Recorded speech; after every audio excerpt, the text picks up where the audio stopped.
Well, it means that people stop being afraid.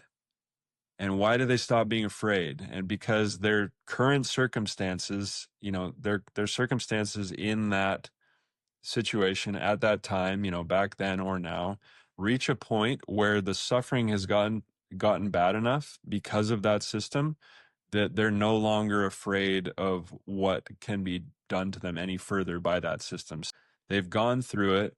They've realized that they can survive it and that they don't need to choose it. They don't need to be afraid of it anymore. It's essentially that it's kind of like in the personal experience of reaching rock bottom, which we go through so much suffering until the point that we wake up and we realize that we can make a different choice, and that different choice truly exists within ourselves. So these people reach a point where they're just not afraid anymore, because it's like, okay, you've given me the worst you can give me, and like we're still here, and we're just tired of this at this point, tired of being afraid. So not going to choose to be in fear anymore. And I think this is extremely applicable to right now, right? We have been inundated with this like fear mongering media for long enough, while statistics have reflected that violence in the world has actually decreased. The reporting of it has always increased. So people are living in this fear state all the time, and it doesn't feel good, obviously. And believing in this fear state, living in that, is still projecting and manifesting it in the outside world.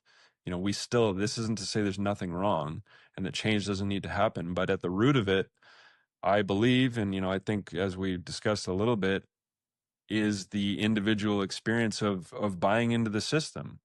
And just like in those instances, apartheid and communism in East Germany, right? East Germany Yeah. and West. Yep. It's Eastern. Yep. yeah,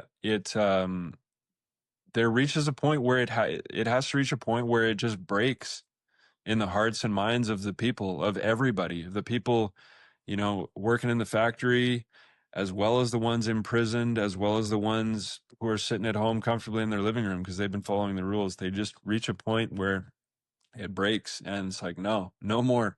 And because, again, we always have to bring the awareness that above all and within all, like above and below, we are energetic beings.